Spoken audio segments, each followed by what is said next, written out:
Hey, you. You beautiful shape shifter. Yes, you. The one who learned to read the room before they learned to read. You can smile through a panic attack, nail a "how was your weekend?" and remember everyone's birthday even when no one remembers yours. Welcome to Anthropologically Yours, the place where polite masks fall off slowly and the bare truth walks out. Today isn't just about small talk, it's about social survival, emotional theater, and that quiet question that keeps crawling under your skin. Who am I when I stop performing? Who am I outside the script? The exotic politics of small talk, identity, and ritual performance. The global stage, where small talk becomes survival, that's my first segment. Small talk is not small, never was. Anthropologists call it phatic communion, a ritual of "I see you, I won't bite, are you safe?" You say, "It's chilly today." What you mean is, "Please don't judge me, please like me, please see me as human." You have worn that line like armor, especially when you are new. New job, new city, new language. Even when the weather was unfamiliar, but you still had to say something, anything, just to feel less alone in the room. Let's think of small talk as a social seduction. Let's stop pretending small talk is foreplay. It's the wink before the deal, the warm up before the ask. In the office, crazy traffic today. Translation, "Please don't fire me, I belong here." In love, "Want a cup of tea?" Translation, "Please don't walk away." In family, "So how's work?" Translation, "I am trying, I don't know how else to connect." But here's the twist. Say it often enough and you will forget how to say anything real. You start to feel fake even when you are not. In the lift, you have to talk about yourself and ask your coworker, "You all right?" But trust me, do they really care? Or do you really care? You don't want to engage in that conversation, but you have to. The dangerous charm of harmless words, that is. You have seen it, the smile that launched a Ponzi scheme, the handshake that sold a country, the charm that masked the predator. Small talk has built empires. Small talk has hidden abuse. Small talk is the reason you trusted someone who never deserved it. Think about the corporate giant WeWork.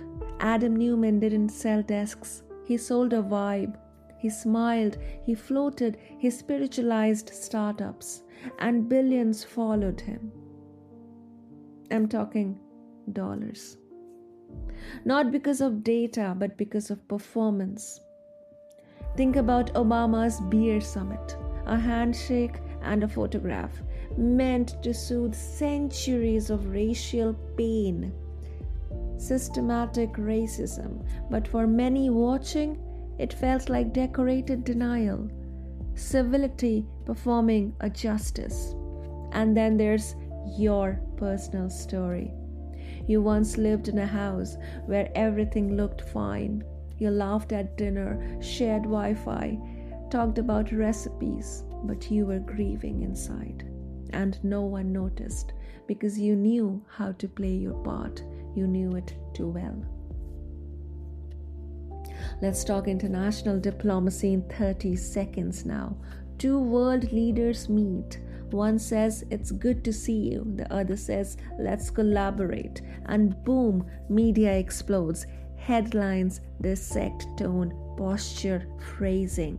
Because when people don't know the truth, they read the ritual, the script becomes the story, the performance becomes policy, and suddenly war or peace is decided by just a smile.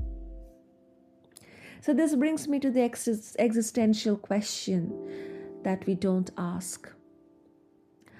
Dostoevsky didn't open his book with a pleasantry. He opened with, "I am a sick man. I am a spiteful man." He told the ugly truth before you could judge him. Now ask yourself, when was the last time you told someone what was actually hurting you? How many "I am fine" where really "I am drowning"?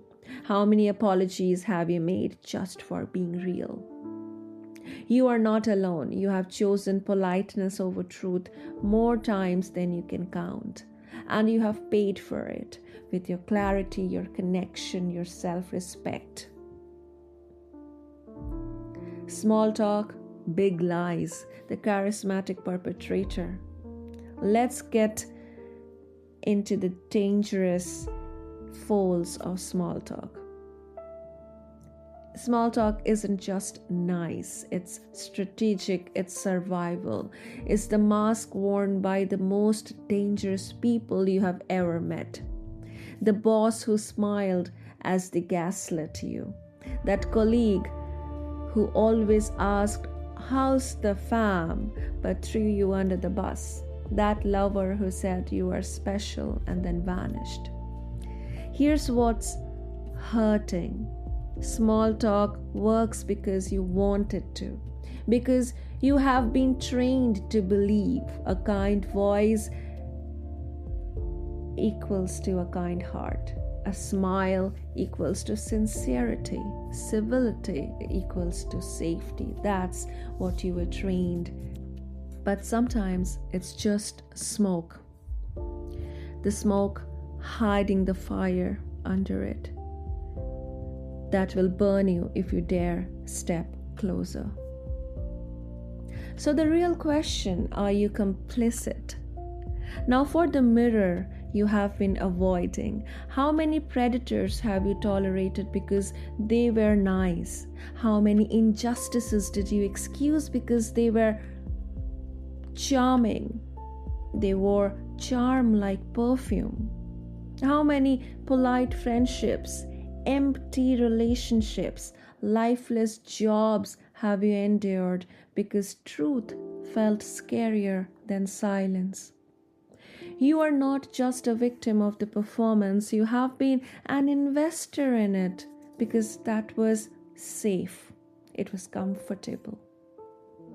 And that's the brutal truth most can't say out loud. Let's talk about the rituals of love and labor quickly. You say, "I am tired" instead of "I am hurt."